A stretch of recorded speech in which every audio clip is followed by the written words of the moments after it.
ngenda kusaba omberere wa kisanyo munnange osasanya katambe kano kyetuyita sharing is caring.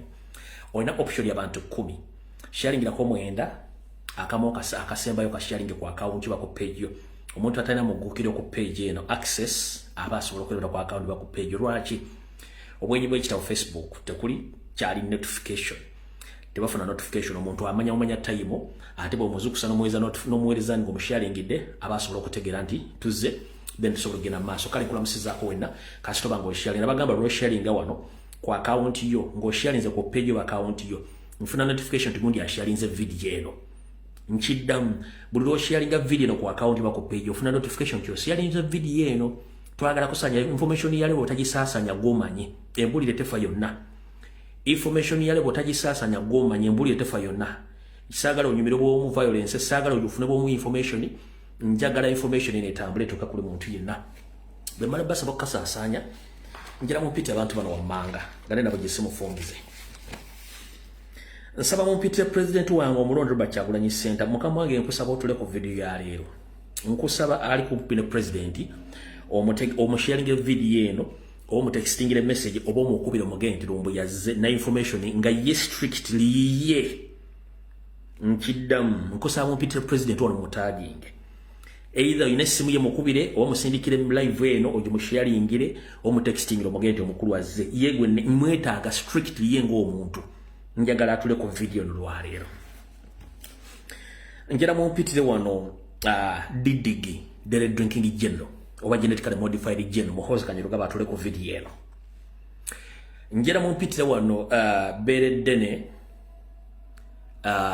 beredene Proscovia na Reiso abere ku video eno Geno Proscovia na Reiso abere ku video eno bulungi nnyo mwetaaga abereko njira mumpitire Frank tumwebazo wa police oyo Frank Mwesigwa wa police abere ku video eno njira mumpitire Yoseliti Bahabulwa abere ku video eno njira mumpitire Yoseliti Bahabulwa mumpitire ba MOP bonna abasigadde bajja tusanga ku information eno wabula nga nsembya njera mumpitire ba foot soldier bonna njera mumpitire ba foot soldier bonna njagala n'abantu b'ennansi nabere ku video njera mumpitire ba foot soldier bonna abantu b'ennansi nabere ku video njera mumpitire ba MP ba national platform bonna njera mumpitire party structure leaders bonna babere ku video party leader structure zonna babere ku video then mumpitire wano Mpuga de Mapuga na akabinja ke aka Democratic Alliance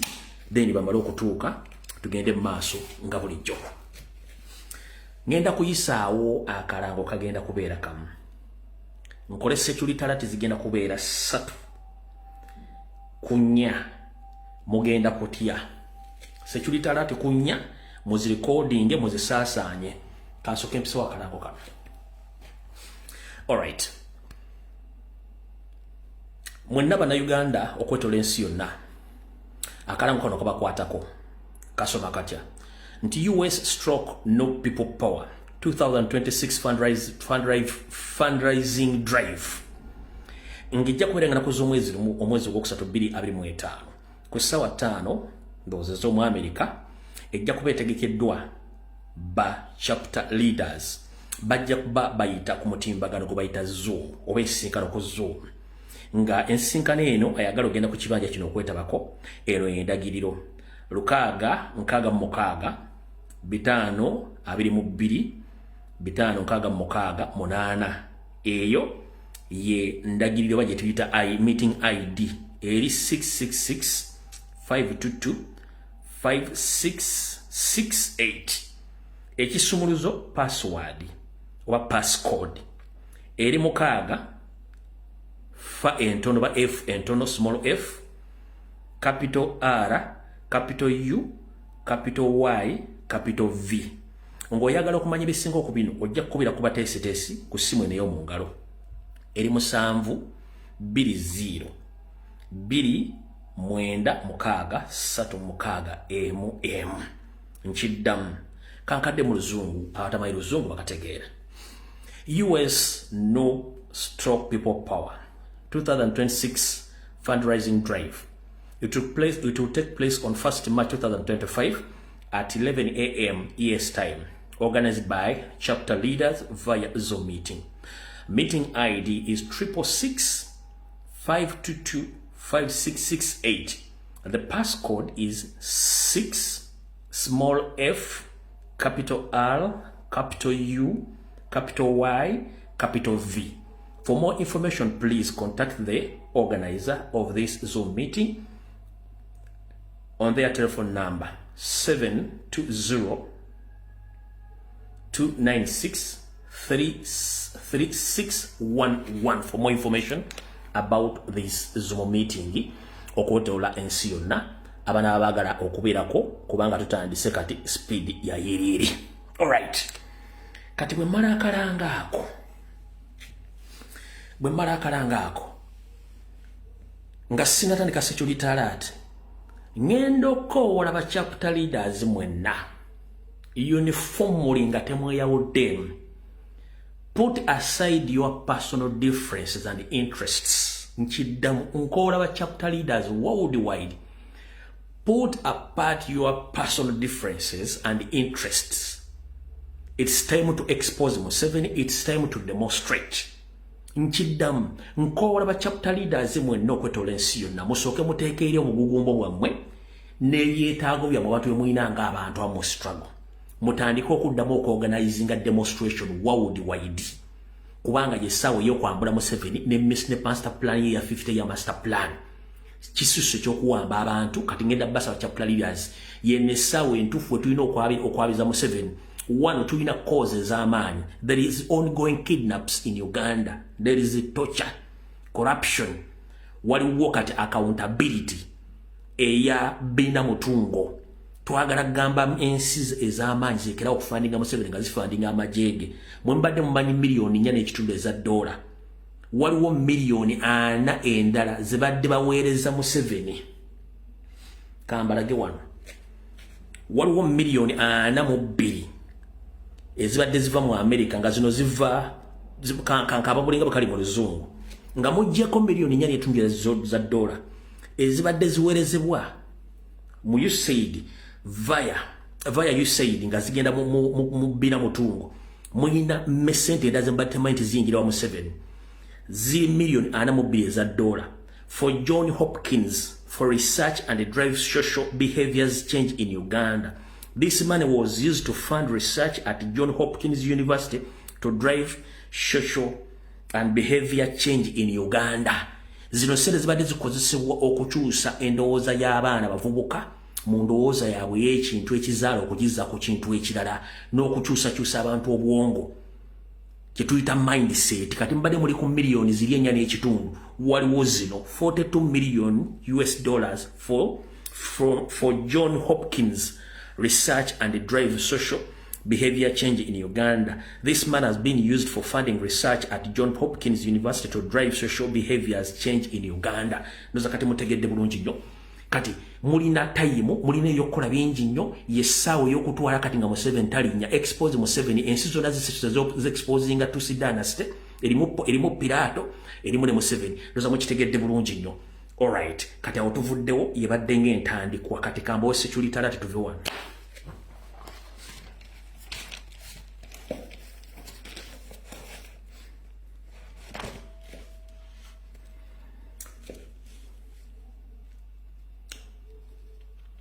Njala mu recording security alert zino muziteeke wonna okwetoola. Tutandise neno. Mwene ba comrade abali mu Uganda naddala bali ku ground njala bategeeza nti ekigenda maaso ekya drones okuba comrade baffe naddala foot soldier ekintu kino kiteeketeeke era nga mulimu bannaffe oba bannammwe abababala mummwe mulimu bannammwe abababala ne bawayo information neetuuka ewa Christopher Damulira n'akozesa abantu be yajja mu makomera okuba nti kati be operatinga drones zino okugenda okukwata abaana ba national platform yona gye babalaze. Naye njagala bategeeza ring leader oba omukulu akulira okutrackinga n'okukwata abaana b'enkyukakyuka bonna. Mumpulirize bulungi, ring leader atambula mu drone zonna kuba drone kati ziringa 20 wabula ring leader Christopher Damulira gwakozesa one Christopher Damulira mumanyi bulungi nnyo.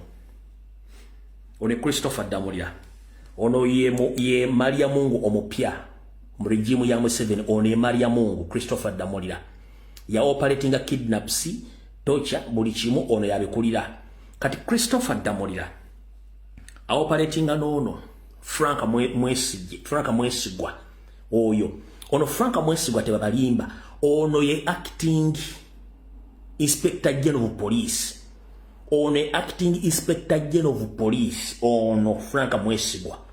Oli go bateekawo byakagaba simbi akaki oli kifaananyi ono acting Inspector General of Police ono Frank Mwesigwa ye acting Inspector General of Police indirectly. Kanza mutegedde bulungi nnyo. Kati mumala okutegeera ekyo kati njagala bategeeza ekigambo kino mukitegeere bulungi olwaleero. Saagala saategedde saawulidde. Bakomredi be bakutte enansana ne bakutte nga bava e Masaka bonna. Njala tegeeza president n'ekibiina kya National Platform bannayuganda bonna nti drone zino kati lingi leader akulira drone zino kuba okwata abaana.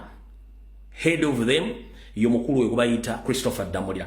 Naye ay operating n'abavubuka abaali ba criminal nga abamu baali batalekeddwa na kugwa kufa ne babajja e Luzira nga balina emirimu gy'okukola egy'okuwamba okutulugunya n'okutta. Ng'omukulu ono akulira ekibinja ekyo kivuga drone okuwamba bamuyita Ibra Mugagga yakulira ekibinja ekitracking ne kikwata ba foot soldier bonna. Era baganda bafa bakwatibwa Nansana recently which wedde bonna. Ibra Mugagga yabaddenga babala ng'afuna information okuva mu bantu bannafu batulimu abo nga Christopher Damulira yamuntalinga n'okuba nti asindikiza operation zibeemu. Ne baganda bafe bonna abadde bagenze e Masaka mu kuziika bonna abasinga obungi bakwatiddwa. Era Ibra Mugagga ne group ye eya mafias be bajja mu kkomera bebadde mu possession ey'okuba nti be balidinga arrests zino ez'abannaffe bonna. Omukulu ono Ibra Mugagga yali yakwatibwa nga yateekwa mu kkomera ku misango gy'okubba n'okutta abavuzi ba bodaboda n'emisango emirala. Era bali babadde mu kkomera okumala emyaka 5 until Christopher Damulira yegedde ku operation ez'okujja abantu basobola omukola emirimu gy'okutta n'okuwamba. Era kati gy'emirimu gy'akola. Ono state agent nga yo omulimu gwe wakutrackinga abaana ba Nuupu nabakwata kuba trackinga buli kimu n'abagenze Masaka yennyini yakola ki yabadde abatrackinga okubakwata. Kati ono ye Ibra Mugagga abasinga obungi mugenda kubeera shocked. Ibra Mugagga abasinga obungi muze okuba mumanyire ku TikTok. Ye Ibra Mugagga ebifaananyi ngenda bibaterako wano bwe naamala ngenda bipostinga. Ibra Mugagga ngenda bwe ebifaananyi bye byonna. Ono ye mukazi we. Oye mukazi wa Ibra Mugagga ebifaananyi ngenda bibaterayo byonna. Oye mukazi wa Ibra Mugagga. Oye mukazi we.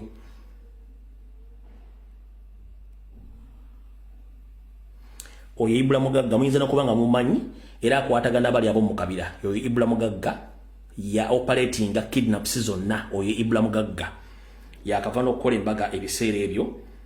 Ngenda bbo ebifaananyi. Ono ye mwana we.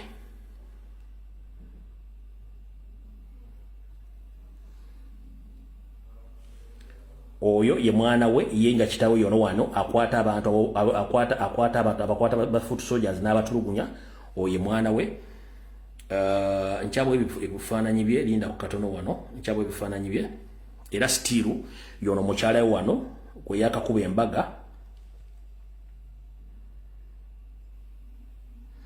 Yoyo Ibra Mugagga yoyo operating ne Damulira okukwata bana ba foot soldiers bonna mu drone zonna. Kati yoyo Ibra Mugagga mugende ku TikTok ne family mugitegeere era yono wano. Yoyo Ibra Mugagga yali mu kakodyo k'okukwata abaana baffe bonna bamala ba foot soldier. Mumanyi bulungi nyine ku TikTok kwali era ono wafango ni era ne wafango ni yoyo Ibra Mugagga. Yoyo yali dinga group zonna ezikwata abaana n'okutulugunya. Yoyo Ibra Mugagga mumutegedde bulungi nnyo. Kati bamuyita Ibra Mugagga ono state agent yali ne Damulira mu cooperating okukwata drone n'okukwata abaana bonna aba National Platform ba foot soldier. Oyo mmaliriza security RTM. Njagala ziva kumukumu loke tugende ku information n'abagala violence n'otegefu. Alright. Kati waliwo ekizimbe ekiri mu bitundu by'e Kamwokya. Ekizimbe kino nga ICMY ne ISO Sakule Christopher Damulira bakikozesa nga eddwaliro azuwero bakikozesa nga Torture Chamber. Kina level 2 mu basement okuva ku ground floor oba omugukiro kina basement 2 wansi ng'ekizimbe kino kye bakozesa mu Kampala okuteekamu abaana abawambibwa ne batulugunyizibwa ne battibwa n'abajiwa mu safe house ez'enjawulo okuleeta okujjanjabwa ko clinic eno clinic ya safe ya state. Akazimbe kano bakayita Aga House. Akazimbe kano bakayita Aga House kali mu bitundu by'e Kamwokya. Kali bitundu by'e Kamwokya ke bakozesa kati nga safe house oba Torture Chamber ey'okutulugunyizaamu abaana bonna abawambiddwa. Akazimbe kano bakayita Aga House. Ne kliniki yennyini eriko gye bakozesa okujjanjaba abaana bonna ababakubiddwa muno ekiro emisana waggulu bakolera bulungi nnyo wansi nga batulugunyizaayo abaana okubatta ababalemeddwa nga bafudde babafulumya ne bajja mu kazimbe ako bakayita Aga House. Ab'e Kamwokya bulungi mukamanyi nnyo keeko eno nayo Torture Chamber naye ng'ate emisana waggulu bakolerayo era abantu abasinga obuyita bamanyi nti wano bakola ki batulugunyizaawo n'okuttira abaana. Kano akazimbe bakayita Aga House. Mukala bulungi nnyo. Saagala muntu agenda nti yategedde eyo Aga House eno Torture Chamber. Ate kuliko ne clinic ejjanjaba abantu be batuusizzaako obuvune ngenda kakuweereza mu buli ango okategeere. Eyo Aga House eyo nayo Torture Chamber eri mu bitundu by'e Kamwokya awo nayo weeri wano ndowooza weezogirabira obulungi. Eyo Torture Chamber eyo Aga House. Ab'e Kamwokya mbitundu ebyo na eno Aga House mugimanyi bulungi nnyo. Eyo Torture Chamber wansi erina floor 2 mu basement gye batulugunyiza n'okutta abaana ababa bafudde babajjamu ekyo ne bagenda emirambo ne bagyokya oba ne bagikola kye baagala. Eyo Aga House e Kamwokya nayo bagikozesanga Torture Chamber. Awo nawo tuvuddewo njagala genda ku nsonga endala kuba tugenda kuwanguwa nnyo obudde tulina butono. Alright, obudde tulina butono. Eno Aga House eri Kamwokya ku Mawanda Road. Eno Torture Chamber ekozesebwa okutokyalinga abaana ba Nuupu bonna abakwatiddwa n'abantu abalala era nga waggulu waayo waliwo ne clinic eno ekozesebwa okujjanjaba abo abakubiddwa obubi n'abaleetaawo okuba tukola ki okubajjanjaba. So eyo Torture Chamber eri ku Aga House mugitegedde bulungi e Kamwokya. Abantu bangi battiddwa wano naye nga kizibu nnyo okumanya nti wansi waliyo Torture Chamber. Nga bwe nabagambye ekizimbe kya Bank of Baroda e Masaka nabo bakola ekintu kyekimu. So mutegedde bulungi nnyo ku nsonga eyo. Alright. Katugende mu maaso. Ekyo nakyo mukitegedde.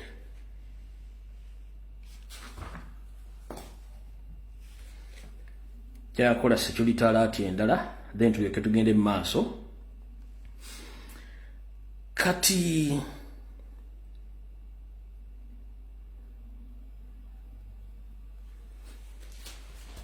indakoa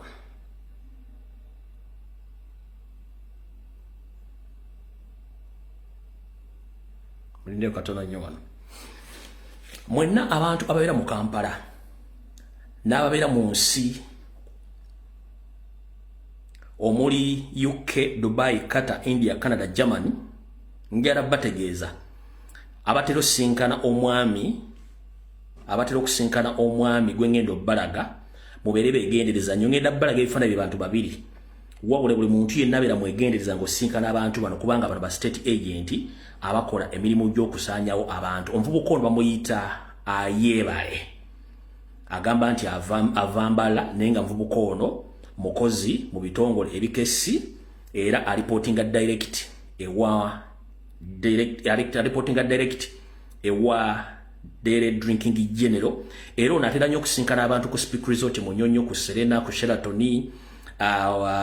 View Regency hotels ez'ebbeeyi naye nga abasinga obungi yeeyita abeera nnyo mu meeting z'aba investor n'okusinkana abantu naye nga omuvubuka ono wabulabe nnyo bamuyita Ayebare nabo abamu bayitegeera nti omuvubuka oyo naye state agent era bano abamu abatambuza obutwa nga temumanyi muna abantu kufane nga tomanyi ani akuvirideko okufa obutwa yoyaawo gwenjagala naye mwetegereze bulungi nnyo oyo ayebale atambula nnyo mawanga operating labo atambula nnyo oli bamuyita ayebale omutegedde bulungi nnyo oyo ne tuvuddewo then tugenze ku muntu omulala omwami ono bamuyita Derek Wasubi ono musajja ali more deadly than what you think. Ovubuka ono agenda kwesimbawo mu Bende municipality 223 naye mutambuze mulungi nnyo wabula nkyakola research yange okumanya obuvubo n'obuddo. Omwami ono yeeyita nti ava mu eastern side yeeyo naye nga musajja wa Kabano. Kiteberezebwa okuba nti bebamu ku baana b'abantu bali be baazaala nga baakava mu nsiko era nga kitebereza omwana ayinza okuba nga wa mugenzi Frederick Rejema. Omuvubuka ono naye wa tabbu akola black ops missions wabula he is very smart. Bamuyita Derek Wasubi. Abantu b'omu east muyinza okulooza nti muntu wammwe ono muntu wa Kabano. It's alleged that he's a son of late Frederick Rejema. Kati ngenda kulaga ekifaananyi kya Rejema then you relate. Amanya ekifaananyi kya Rejema then you relate yourself. No manya omwami ono yono. Be very careful and vigilant. Amanya ekifaananyi kya Frederick Rejema relate with this boy. Kubanga ffe tufuna sources eza information. Oyo mvubuka bumuyita Frederick Wasibi. Kigalwa mutabani wa Rejema bibana bebazaala naye nga kati yeefuula nti wa mu Eastern. Kankuwa ekifaananyi ekirala. Yoyao is oneka akola black ops mission ezamu 7 wabula tosobola mutegera naye ng'ono kigambibwa okusinziira ku sources zange bebamu ku baana abasajja bano bebazaala nga bakava mu nsiko ne babateeka mu bitundu by'enjawulo okubanga gye bali bedisguisinga nti muntu wa mu east nesi wa mu east. So njagadde obategeeza mutegere bulungi n'oyo mutegere bulungi nnyo kambasomeremu wano kubako mutambulirako. Omwana ono yomu ku baana ba General era bagumulumingibwa naye nga bakola emirimu gya black ops era nga bakola okuva mu mawanga ag'enjawulo muri Somalia n'amalala gonna state gye batumye okukola emirimu gyabyo naye nawo operatingera nnyo Somalia ne mawanga Museveni gy'abamutumye gwalina ekifaananyi ky'omugenzi Frederick Rejema nakijjemu saakitaddemu wano mu archive relate you'll get the information nga bwe njogeddeko olwaleero awo tusembyeyo security alert eno yegendo sembayo eno ya Mr. President yeka kansulenti otuse era wano wenjagalira mukulu Franka mwesigwa muhozi Kanyerugaba Christopher Damulira babeere obutuufu nnyo. Alright, Mr. President ono obubaka bubwo era njagala obufune mu mirembe. Okusookera ddala najja nenkola security alert luli nembaga bati baade ba planning okukwata president nga bagenda gama te ba foot soldier bamenye police ez'enjawulo ne batwala emmundu buli kimu kyeba kyenayogera mu security alert eyo era state yewuunya nnyo nafunye nkya information eyo but probably ekintu baite bagenda kukwata chairman Nyanzi bali bagenda kukwata president but unfortunately when they have some information eyo ne basala bakwate chairman Nyanzi bamutwale. Nkiddamu bwe nakola security alert eyo nayo nona meeting y'abasajja nga bwe yali mission yali yakwata president ne bwe nafulumya information baga katukwate mu chairman Nyanzi kati njagala security alert jengero kwa president then relate nebigenda maaso ojja kutegeera kati abasajja bano bakoze buli kimu ekisoboka okuteeka president wansi balemeddwa kati wulira strategy gye baleyinze nti eno yegenda okumala president waffe amaanyi ne struggle amaanyi wulira strategy baleyinze egenda okumala president waffe amaanyi ne before nga sinna basomera strategy eno nyongera okujjukiza Yoseriti Bahabulwa ne boneekweka togenda kuzigumya mbiro ojja kumaliriza nga ofukamidde oba nga tokuliddewo over wakutte chairman Nyanzi n'omutuwala kati omuterese naye nga kyoyagala okukola kwe kumusibako nti muyeekera era alina amasasi alina ebyambalo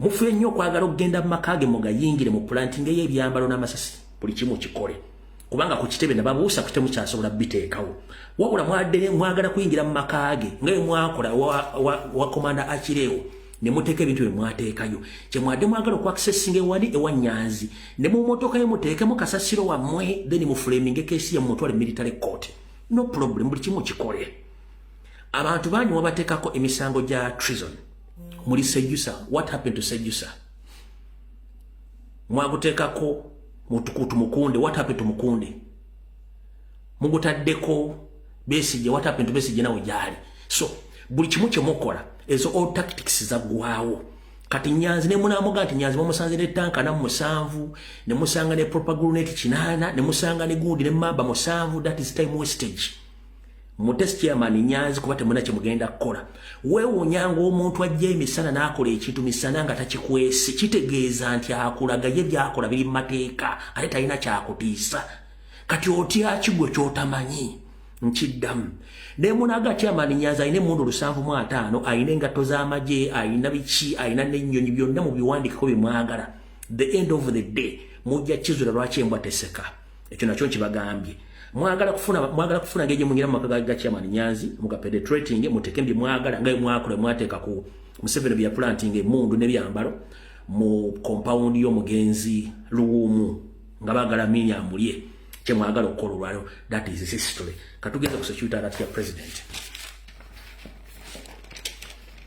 Mr. President ayo seriti bahabulwa Mr. President Kyagulanyi Ssentamu ene security that yo njagadde ojjikuwa olwaleero obere nayo nga moyo seriti bahabulwa muzeyizedde ensanga bisibe nyini kabuyonje etambula ne mutabani we dere drinking general oba genetically modified general saako Maria Mungo omupya Christopher Damulira ne acting inspector general of police mukulu Frank Mwesigwa kino kye batudde wansi ne bapulaninga gy'oli mu bulamu obwo olwaleero mumpulirize bulungi nnyo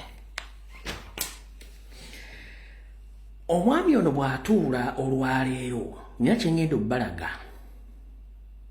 Museveni bw'atuula kano ka video kalimu sound naye Museveni mumulaba nnyo nga avudde emmotoka atambula bw'omu yeebuuza ensi eno ngenda gireka nti raba ani be ngenda ogirekera wabula nnaku bbiri emabega bamukutta akafaananyi ng'atudde yekka ali isolated mu bwenyi bwa State House Entebbe ng'atunula ensi gy'agamba nti agitakabanidde nga buli kimu agenda kireka naye ng'ekimuli mu mutwe embaata zange zonna ne master plan ya 50 master plan ngirekedde ani kaakano ngende ku strategy kulira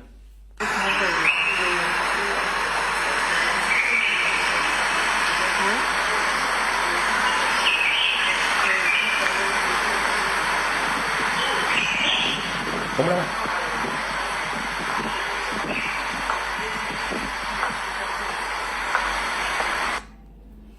atudde alowooza ebintu bingi time emuweddeko plani yaabwe y'emyaka 5 eyinza obutagguka bano balese zonna mbaata zaneti agamba ensi eno ngirekedde ani naye nga talina kankabaddiramu kaddo kengende ku strategy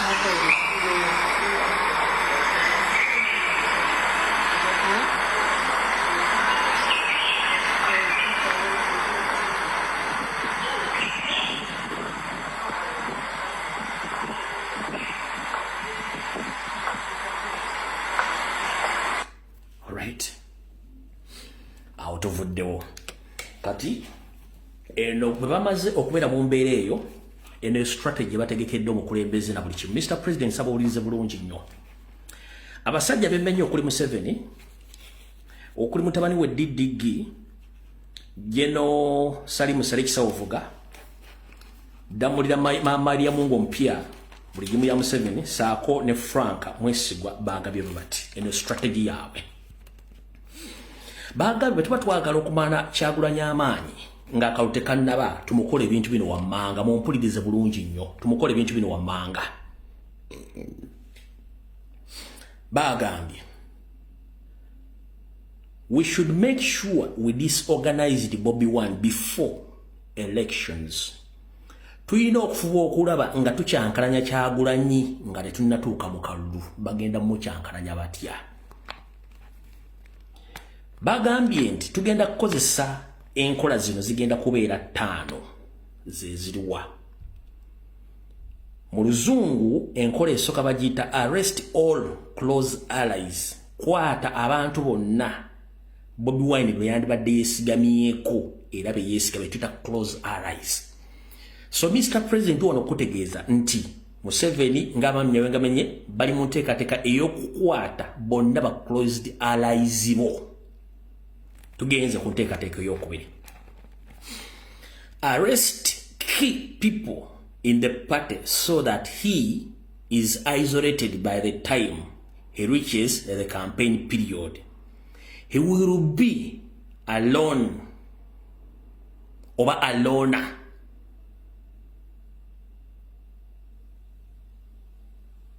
He will remain with those small foot soldiers who are very easily to compromise or to sell him out. Eyenkole yokubiri. Bagambye nti tugenda kwata abantu bonna ab'enkizo mu kibiina kya National Platform. Kino kigenda muleka ng'asigadde yekka. Wetunaatuukira mu kaseera ak'obululu ajja kuba takyalina bantu bonna abalina obwongo busawundi. Wabula ajja kuba asigazizzaako abo bafuutu sooja abatonotono abangu ennyo okuyitamu n'okugula bamuleke bwannamunigira nga talina kyazzaako. Tugenze ku yokuna. Arrest and detain trusted foot soldiers. Kwata era osibe bonna ba foot soldier Kyagulanyi be yeesiga, as it happened in Sese Island previously. Nibagamba arrest party heads like Nyanzi and others and put them in communicado. Kwata abanene b'emitwe eminene gye yeesiga mu kibiina ogiteeke mu nkomyo okulinga Nyanzi n'abalala obateeke mu nkomyo. Kwata abo obateeke mu nkomyo ey'okutaano. If wanono bakambuwaddemu bagambye if it is possible we can also arrest his wife or we can arrest his wife or one of his children. This can put him off from politics and it can lead him into depletion.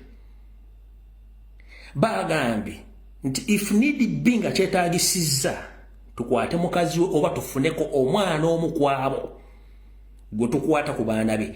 Kino kijja muleetera okusigala nga ali confused n'okumuleetera ogenda mu birowoozo ebiwanvu kimujje ku mulamwa gw'ebyobufuzi nga bo bakipulaninze. Ekyo nakyo tugenze ku kyokutaano. Disorganize the party structures. Taataaganya emitendera gyonna egy'ekibiina nga bwe kiyimiridde. So that when time comes to election, he will be heartbroken without any support and trusted people around him, and he will be concentrating on missing people. That means it will be very easy for us to win the election without Robert Kyagulanyi Ssentamu interference in our way.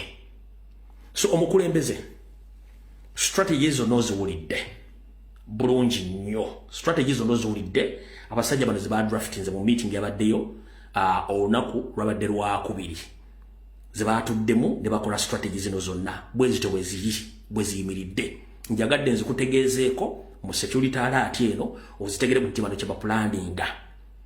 Ompulidde bulungi ssebo kye bapulaninga okukola kuba kye basinziddeko ennyo okuteekako essiira kyova olaba for the first time basindise drone ezitabangawo okuba nti bakwata n'okusindika abantu bangi nnyo okujja okuba nga babega. Kino video ezisinga obungi tuzipostinze emisano muzirabye. Abatazirabye kanyongere kubanga abamu temubeera ku social media mujja buzikulaba live katuzibalageko wano. Abatasobodde kubeerako misana kulaba Facebook katubaleko video ezibadde ku kitebe olwaliro nga bagezaako okwagala okukwata abakulembeze. Zino ku video. kibadde ku kitebe kumaca tebakwatidde n'akakiiko k'ebyokulonda aka National Platform.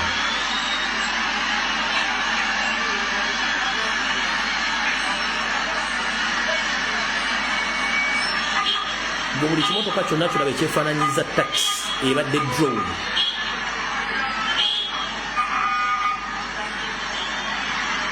Kitebe ky'ennyumba kisaliddwako. Kitebe ky'ennyumba kisaliddwako.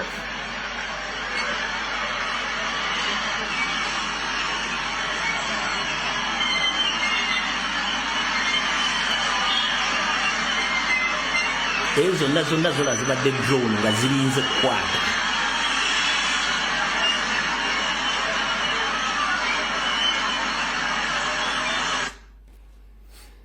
Eyo mugirabye kambongere n'eno ndowooza. Kambongere n'eno ejjabbawo ekifaananyi ekituufu.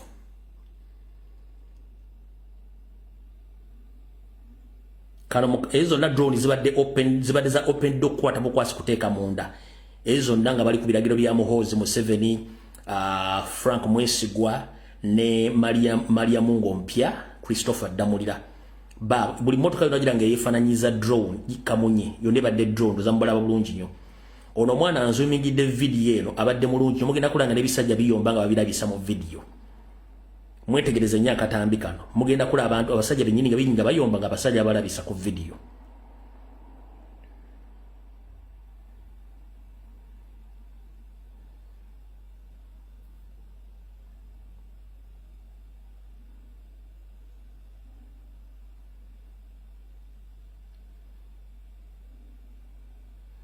Ezo zonna zibadde drone nga zirinze kukwata.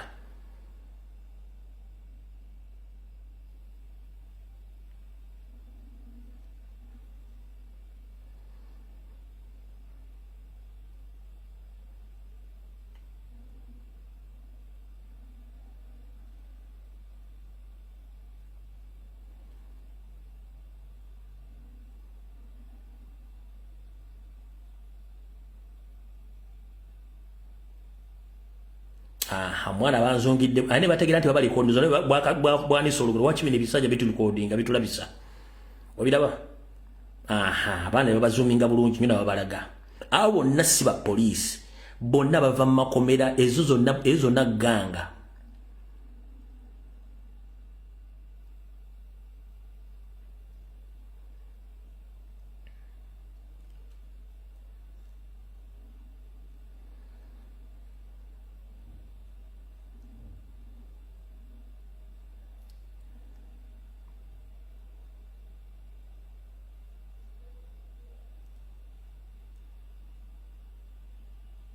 Ndowooza obalaba.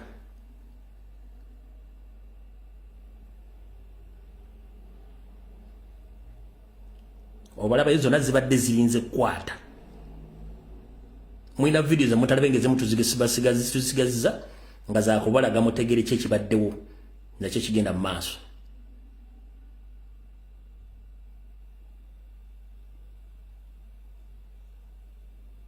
Baabo balaba bonna abo.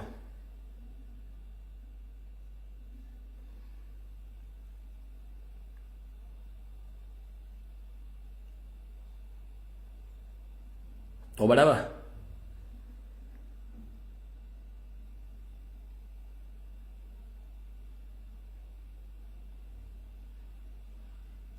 All right. Aza kati mutegedde bulungi nnyo.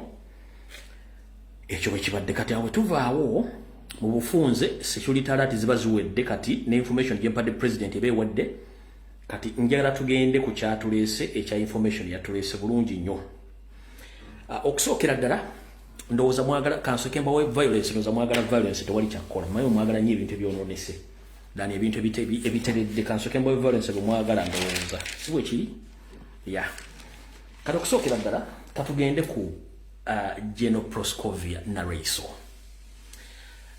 mumayimu amutaginze dda katugendeko mu violence okusookera ddala nga tunagenda mu violence njala okusooka okwebaza bannayuganda mwenna especially abaana abobuwala mwe balinnya kubuulirira jjajja Proscovia Naraiso nakijangajja nalwewuuba olw'ebigambo ebirungi bye mwamuwadde mwe balinnya mubalire ddala temujjanga okwo ebintu bino bibadde bitumenya nga tubikola feka nga abantu bazoga lwaki tulina obuzibu n'abakazi naye bulanga omwana omuwala atandise okuvayo okutegeeza jjajjawe ekituufu kye kiri.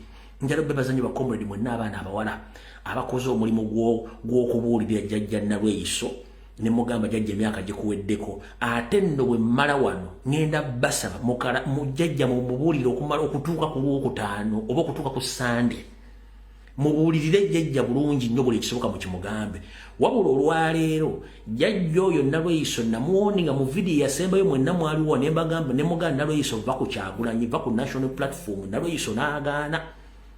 Kati Nalweyiso nze bwe nkuwoninga kiba kitegeeza mbakutegeeza nti tojjangu mpola wagaana sina kyakukolera olwaleero kankwambule ensi ekutegeere bw'oba olina omusango gw'osobola okunzigulako mu International Criminal Court oba okusobola okukubira Interpol oba osobola okukubira balooya bo banziguleko omusango as long as nti obujulizi bwe nnaaba njagala kuggwe ojja buleeta mu kkooti ensi eraba kye ngenda okukola enkoko egenda kikola bazzukulu baayo olwaleero.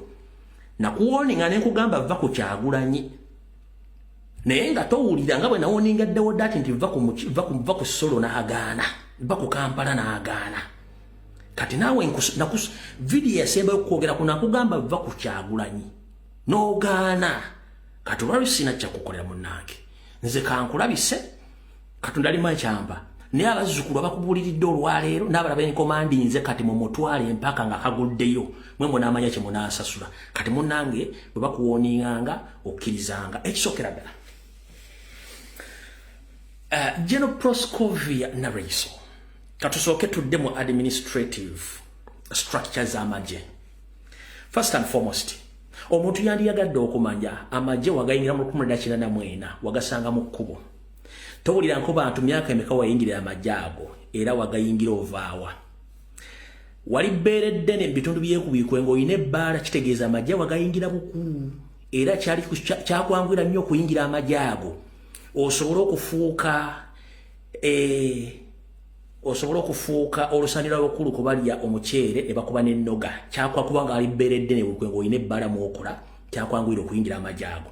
Tolina maka ga muntu gw'oyogera ati govaamu tewali muka musajja nti olina omusajja gw'oyogerako kitegeeza wali kyetwala era nga omanyi nti babbeeredde nabeera mu mabaala kyakwangwira nnyo okuyingira mu magye ago.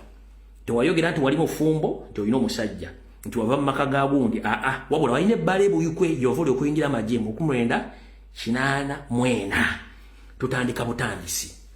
Bw'oyingira amagye mu 1984 wayita emyaka mitono nnyo ne muwamba.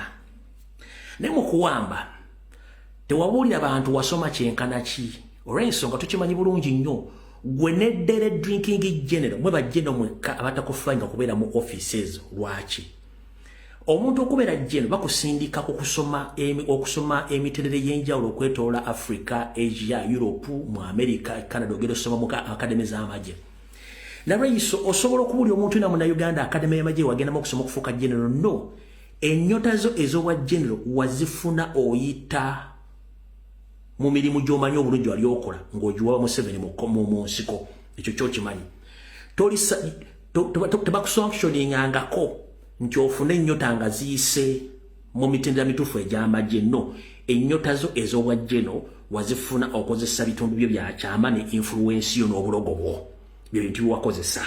Okitegedde bulungi nnyo. Kati ngenda kutandikako bulungi ensi ekutegere gwane.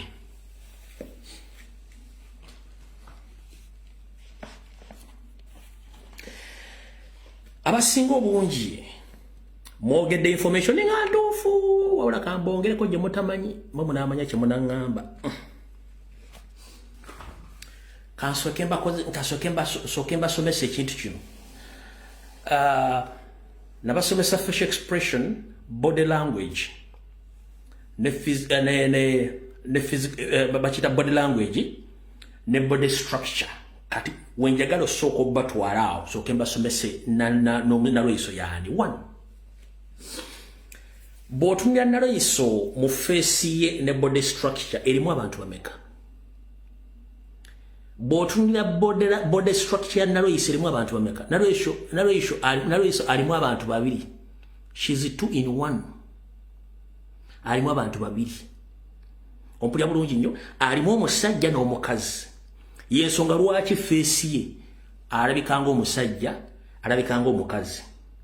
Kekisoke kyokubiri. Bwayogera eddoboozi lye olwo ayogera ng'omukazi walwo ayogera ng'omusajja. Ekyo nakyo mukitegedde bulungi nnyo. Era bw'abanga atambula tatera kwambala nnyo mpale. Ezino zaffe zino empale z'abakazi bambala obajjiire ayambala bigo bibbuibui. Buibui muzimanyi bigoye Abarabu. Bibbuibui byayambala byajjiramu. Bw'ajja okutambula gyayambala nnyo ebiteeteeyi. Kyeki mwambaza ebiteeteeyi. Linda nakikugamba edda. Kati mwenna ababadde tebamanyi Nalweyiso. Nze namugamba Wesonyo Kyagulanyi n'agaana ng'ebyama tubisirikidde. Sebo omukyalo oyo oli omwami oyo abamanyi ekigambo kye bayita kamanero telezaano mukuba ebintu ebinzo muyinza okugwa eri gye mugwa. Omukyalo oyo ate ekiseera kye kimu mwami. Wandika ekigambo ekituufu nga sina kikugamba. Bw'osanga omuntu ng'alina akalya enkoko alina akalya gonja mu Luzungu baba muyita batya?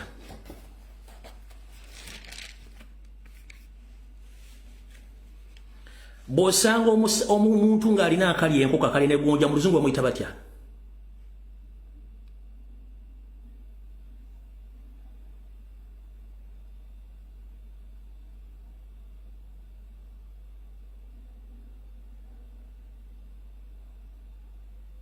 Ono agambye bisexual oli mutuufu.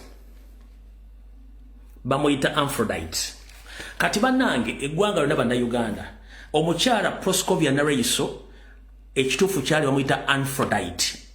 Mu butonde bwe Aphrodite alina akalya enkoko alina n'akalya gonja.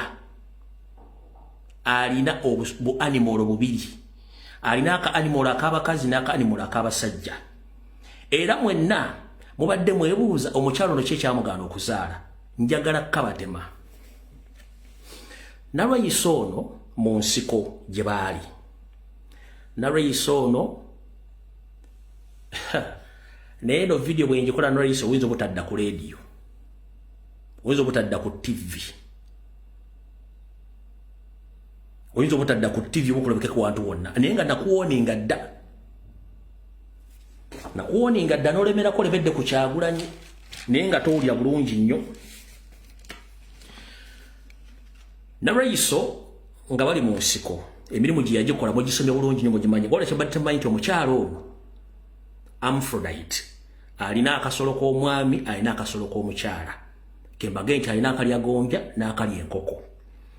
Mu process y'okuba n'obu animal obubiri yakozesa aka animal akamu neyeganzika ku mukazi munne gwe bayita Joyce Rose n'amuzaalamu omwana omuwala bamukusa oluvannyuma ne bamutwala mu America gyali. Omwana ono ali wakati w'emyaka 39 kwana.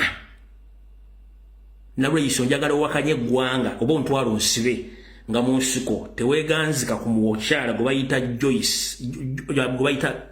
Joy Rose ng'omufunisa olubuto era omwana emukukusa ne mutwala mu America ali myaka 39 kwana. Omwana oyo gwe wazaala mubamu ku bakadoogo abali mu nsiko kubanga gwali okulya wingi y'abakadoogo abakyala. Kati kyovolaba nti omukyalo ono bwe yamala okukola ebikolwa byonna byonna yeesonyiwa kye bayita okuddamu okuzaala oba okwagala omuntu yenna kubanga amanyi bajja mu exposinga. Okikumidde emyaka almost 40. Kati lwalero nkyabiza ensi ekitegere tugatolumbanga Kyagulanyi nga teweetegese. Omukyalo ono alina obu animal bubiri. Alina akalya gonja n'akalya enkoko. Wabula mu process mu nsiko yagwako omu ku bakadoogo gwe bayita Joy Rose n'amweganzikako n'amufunisa olubuto era omwana yamuzaala. Omwana bamutwala mu America. Kati yoyo omukyala gwe bayita Proscovia Nalweyiso bwe mulaba asaakala eddoboozi muudu z'ekisajja ziba zirinnye. Bw'ajja n'ayogera ng'omukazi muudu z'ekikazi ziba zirinnye. Nalweyiso bw'oba oyagala kuntwala mu kkooti okunvuna n'omusango ku biga bye njogedde muzigulaako keesi oba ogenda ku Interpol oba International Criminal Court balaga luddawa obujulizi mbwetaaga ng'ozze mu kkooti physically ng'oggyemu engoye oba nga tokoze sajali ensi ejja kakasa kikyoli. Gulumba Kyagulanyi ate own risk. Genda olonye ku basurviving kadoogo bonna abawala kati bali myaka 45. Bali ya myaka 45 ku nkaaga basurviving kadoogo bonna abaana ab'obuwala. Bagenda kugamba omukyalo oyo Aphrodite alina obusolo bubiri akalya gonja n'akalya enkoko. Kyovola olumu ayogeranga musajja atambulanga musajja olumu najja nayogeranga omukazi kyovola asaakala eddoboozi kubanga ali 2 in 1. She's he and she. Genda obuuze omuntu yenna ali mu nsiko kwa bakadoogo abawala abali mu nsiko bonna ne Museveni akimanyi Salimu Sala akimanyi Tumukunda akimanyi bonna bakimanyi nti omukyalo yalina obu animal obu bubiri.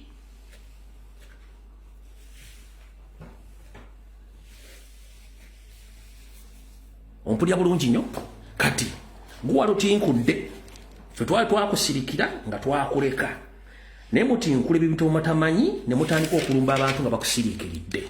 Olya bulungi nnyo era njagala obuli abantu ebuyikwe gye wavanga olinayo ebbaala olyoka oyingira amagye mu 1984 wali okola mulimu ki? Wali otundamu bbaala kyakwanguyira okuyingira amagye okozesa ekyajjula ino ekyo nakali akali enkoko okukola ebizibu byo. Ompulya bulungi nnyo kyova olaba nti abantu abasinga obungi obaleeseeko obuzibu. Kati wulira emboozi. Omukulu ono bwe bamala okuwangula olutalo mu 86 tasobola kukwana mukazi yenna wadde okukwanibwa omusajja olw'ekyama kye kiri. Gwe njagala ombuli nti bali bagenda ne boyfriend oba girlfriend wa Prescovia Naraiso tasobola mukugamba kubanga ati ekyama kiri kyabadde ekumidde ebbanga lyonna omukyalo oyo. Katulale nsika ekitegeere amanya nze lumbu ye genda mpawaabire kyenagamba Diodati nti genda mpola ku Solomon Kampala n'agaana. Mukoze ebikolobero bingi ojja ku radio ojja ku TV ovuma Kyagulanyi omuyita akaana akato ngera kubuuza bwayingirira amagye mu 1984 walina emyaka emeka? Lwaki wakkiriza Yoseri okukulembera oba gwe wali otegeera? Kubanga naye wali tewasoma. Yensonga lwaki togenze ku international courses zonna mu academy zonna okufuuka jjeno ng'oyise mu mulansi zonna kubanga tewasoma. Okitegeera bulungi tewasoma. Abantu bangi bonna abakyala abagwa mu kategole yo bye baakulekera okuyamba Naraiso wagaana ssente zaabwe ziri mu buwumbi n'obuwumbi Museveni ze yabawa wagaano zibawa. Abakazi bonna bakadooga abakyala bonna baali mu nsiko okuva mu 1980 paka 1986 Museveni yabawanga ssente zaabwe Naraiso n'ozeddiza. Waliwo n'omwana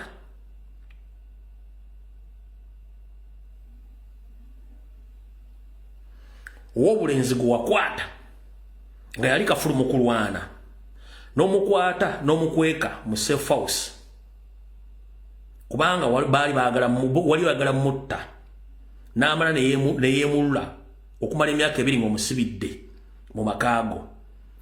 Yoseri ng'anoonya omwana ono Naraiso walemera omwana oyo ow'obulenzi kubanga ali muganda. Omwana ono yamala okutolokako n'adduka. Bwamala okudduka ne bamutwala entebe n'alaba Yoseri. Yoseri n'amugamba nti ate baatugamba nti waffa oba wagwa eddalu. Omwana amugamba sigwanko ddalu wabula Naraiso yali ankwese mu makaage agawa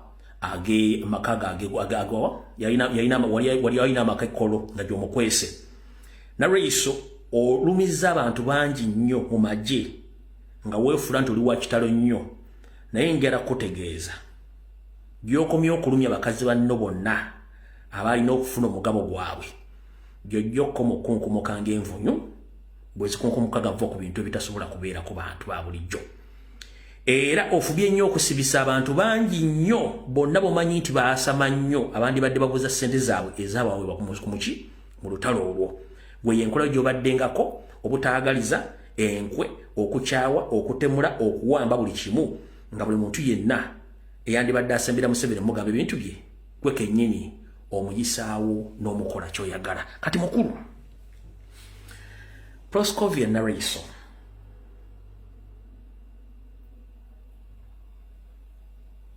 ndowooza kati otegedde wooja mulina ebizibu bingi nnyo ensi byandiyagadde okumanya. Singa bukyenkya ng'oli ku State Square tukutte to prove this information nga bakwambudde ng'olina obu animal bubiri ensi ogenda gigamba ki? Gwali wana ajerega Kyagulanyi ngero kubuuza gwajerega Kyagulanyi oyi safe house ze wakateekamu abaana ba Buganda n'obatulugunya n'obateeka mu tanka ez'akabuyonjo. Mujjukira n'emyaka gye nkoze video ku mukyalo oyo nga n'ekyama kyensirikidde nga namuwoniga ne ngaganya okutegeera. Kati kyama omukyalo oyo ali 2 in 1. Musajja ate mukazi. Yensonga lwaki abatakola ki? Teetaba mu bintu bya mukwano. Naye njagala bajjukiza yazaala omwana mu nsiko, omwana bamukukusa amuzaala mukazi munne n'amanya nga babuulidde. Kino manyi bajja n'okwebali Museveni kwali naye kwali byomu kati atidde information efulumye etya. The moment you attack Kyagulanyi, attack him at your own risk. Kati ense kutegedde amanya gamapya gwe Aphrodite you are 2 in 1 olina akali enkoko n'akalya gonja. So kati deal with us at your own risk. Tukoyo tumanyira mwalwana omuntu yandibadde akubuuza mwawandika ludda nga mugenda mu nsiko mwagenda kulwana lwa bizibu byammwe bye mufunyemu okutuuka olwaleero. Ensi temugikulangako. Ku kyapa kya Uganda tekuliko mannya gona ga Museveni. No, ekyapa kya bannayuganda buli muntu azalwa mu Uganda abeera munnayuganda. Mugamba mwagenda kuleeta mirembe. Mirembe ki gye mulwanirira nga abantu mbawaba ku makya n'oluguno ne batulugunya ne mbatta? Mirembe ki gye mwagala okuleeta nga temukkiriza bantu kwogera? Mwagala kulembera bakasiru. Mirembe ki gye mwagala okuleeta nga temukkiriza dde omuntu okuvaayo okugamba nti kino kikyamu nga gooza mbu mwalwana? Ebintu bye mwalwana ani yabatuma? Era mwe mulowooza abantu tebasobola kugenda kulwana? Muyina monopole mu violence. Muyina monopole mu violence.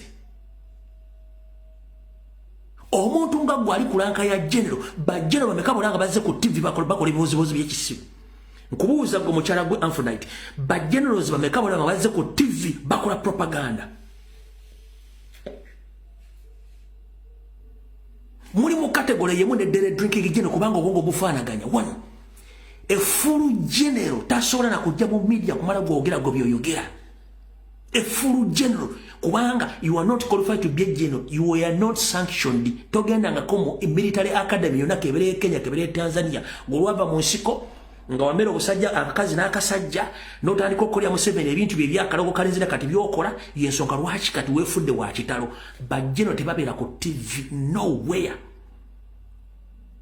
Temulina monopole ku kintu kyonna. Otiisa abantu ku kyalo wali mu mukono w'obeera n'ebitundu ebirala abantu teboogera kubanga nalwanduyise yali ku kitundu. Nyabo emyaka gyo gikomye okutuuka nga mutiisatiisa. Nakino kankikugambe nga nva okantu kano abantu bakitegere bulungi nnyo. One,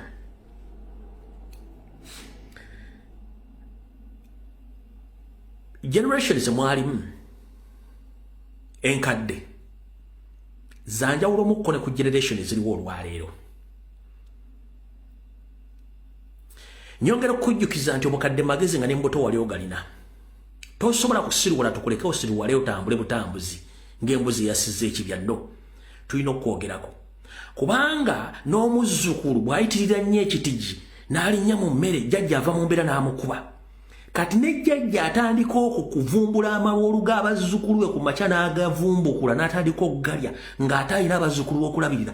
Oyo jjajja tetusobola kumuleka kulumisa bazzukulu njala tujja kugambako. Zero generation ndala nnyo kubanga tezirabanga ku lutalo. They want to experience the war nga emushinike binyo mbyogerako. Generation yeriwo olwaleero mujunyumiza twalwana. Who sent you there in the bush? Remember this youth at this particular moment they want to experience on what you are yapping around on TV already.